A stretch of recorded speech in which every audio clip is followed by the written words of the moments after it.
I think we just miss a lot of things because we don't have conservatives in our midst to point them out, to keep us honest, and because we don't have a regular culture of debate. All right, what you're telling me then is that I'm being taxed to support a system that is, one, discriminatory in its hiring, discriminatory in its teachings, and yet has this fortress around it that allows people like you to be protected from market realities. Tenure. And God bless tenure, and therefore never have to face what the real world is like.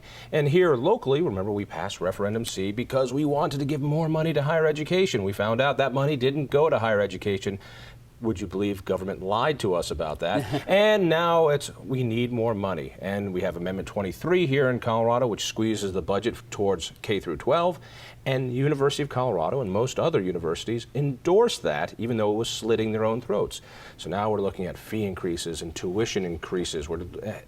Tuition increases, fee increases, and tax increases to keep promoting the same ridiculous biased crap that we've been getting, that you and I both survived. I want to start getting to we got about 5 minutes left. I want to get into the solutions as well. The solutions, well, there's a multitude of problems, but one of the silent killers of integrity of the institution is this obsession with accreditation. And across the country, schools pump money into artificial indicators of success or capability to please these accreditation agencies. So here are examples.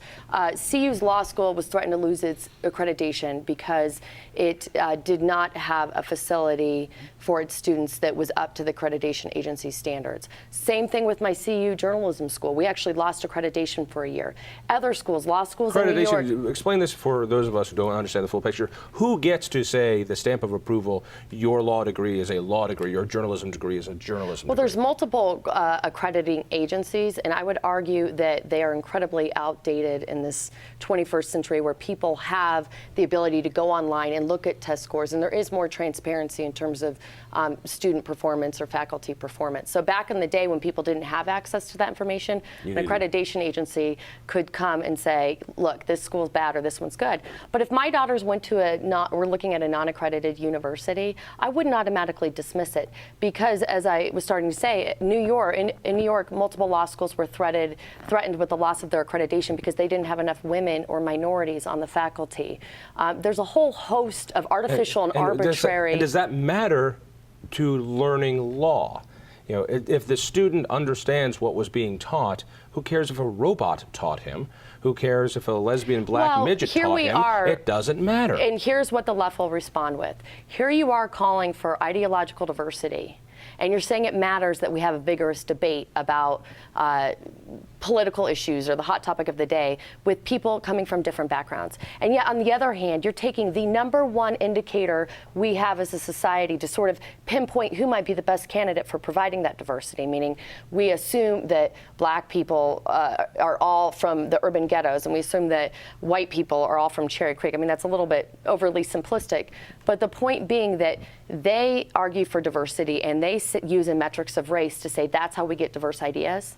We look at it a different way and we say we don't look at skin color, we don't look at how much money your daddy makes, but we look at it in terms of who you are as an individual. So I think both sides are acknowledging the value of diversity. It's just how we get there. And I don't see how under any framework or any analysis that we could say a model that funnels people, women and minorities, into these boxes where they are further stereotyped and tokenized in the classroom is superior to one that accepts people as the unique individuals they are. I just want the government money to stop going to higher education and go directly to the students. Not going to happen. But let me says the tenured guy. Yeah, why can't it happen? Why is it that? Let me suggest a couple. Let me throw this out. Okay. Why not give the money to the people, maybe even on some sort of basis of how well you've done in entrance exams, how well you've done in high school scores, whatever it is. Well, we already do that to a certain extent in Colorado. In Colorado, we do that, but only to a limited extent. That you can go to a public college, a public university, University of Denver, Regis, and I think one other private one, but you can't go to the University of Phoenix. You can't go to Everest College. You can't go to a wide array of things. So it's a nice little game, a shell game of saying, well, we're going to let the students decide. But really, the competition is still among government universities. What do we do? Actually, there's more competition than you think. Universities are constantly seeing who they're gaining and losing people from. And the argument that I would make, first off, is I've actually had mostly good experiences in colleges and universities, and many very liberal deans and senior faculty have protected me over the years. So I actually kind of like colleges and universities. But even that, you have to say that. You need protection because as a moderate conservative, I mean, you're squishy, my friend. You're a moderate conservative, and you need protection. Imagine if I were in higher education. I would need John Gotti's crew to keep me alive. Well, there's something to that. But I think that actually we can persuade an awful lot of academics, probably most of them, that universities are really missing something when they don't have vigorous debates, when they don't have free market ideas and pro-religious ideas and other sort of ideas there. I think secondly, though, I think it's up to parents and alumni. When the universities I graduated from call me up and say, will you donate? I tell them, no, not until you have a couple of conservative faculty and a vigorous debates. Then I'll give you lots of money. And I think that when you take your kids to visit colleges and universities, ask them, do you have debates? Do you have ideological diversity among the faculty? And if so, who? And can we talk to them? And if they say no, I think you should go elsewhere and tell them why. Universities are profit seekers. We are very, very attuned to what students... seekers. We're both. There's a difference. We're They're both. rent seekers. All right. Here's another part of it, though. When rich guys finally become rich, they get nostalgic. And they think about the keggers, and they think about the girls, and they think about whatever. Right. And all of a sudden, you got guys like Bruce Benson buying buildings at CU. So you have capitalists and feeding into this system that's anti-capitalist. I've never quite understood that. Can I give Bruce Benson my advice? Two things. First off, you have all that money. Set up a center for the study of Western civilization and free markets at your school. Which they are doing. Good. Secondly, provide a lot of money to have regular debates, especially in intra-U.S. government classes. I think unless students are exposed to a range of views, Democratic and Republican, they can't really understand enough to be good citizens. It wouldn't take much money to do it either. I tell you what, instead of doing that, how about we do all those things and get rid of tenure so that we can have a way to get rid of bad professors so you can fire the Ward Churchills every now and then. What do you want to see done?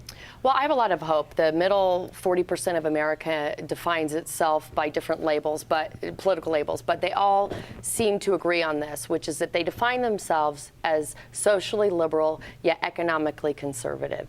That means that we have the biggest slice of the pie in terms of ideology. It's about getting out there and educating.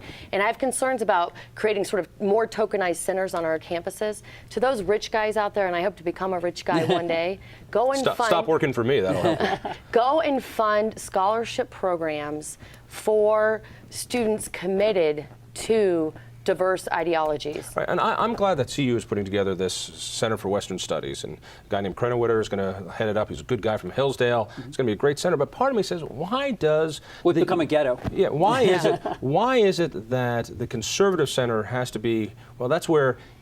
Remember in grade school, you're either on the large bus or you're on the tiny bus, and this is the tiny bus. All right, we're gonna give you your own center. Aren't you going to feel great about that? As someone who went through special education, it's sort of the special education of the university. It's marginalized. Yeah. I think it's not mainstream. It is. You need to be protected. But it is competing with the political science department, and when it comes to the low level and low quality and low readership of traditional political science papers, the average paper has about 8 readers, and you compare that to what a market-based Western Civilization Center could produce. If the Western Civilization Center is effective, it will become the voice. It will be the institution that is heard or listened to rather by the public. And I'd also say a marginal presence is better than none. I will agree with that. All right, buy the book is really what you're saying. That's all you care about. The politically correct sounds good to me. Politically correct university from AEI. Go to AEI.org. You can get it on Amazon, and you're becoming a very wealthy man from this, right? No, you get to keep tenure, and within about a year, I'm going to be holding up your book. Let's hope so. That's going to be great. The Independence Institute may just want to get a publishing house, just in case. Just in case. I think it's a good idea. Jessica, thank you for being here as well, and thank you. By all means, tell a friend. Check out our website, independenceinstitute.org. Listen for me late nights on 850 KOA. We'll see you next week. Then you'd be nagging at someone else, not me. You jabba jab, bamboozle, nuka noozle, bippity bob, she call.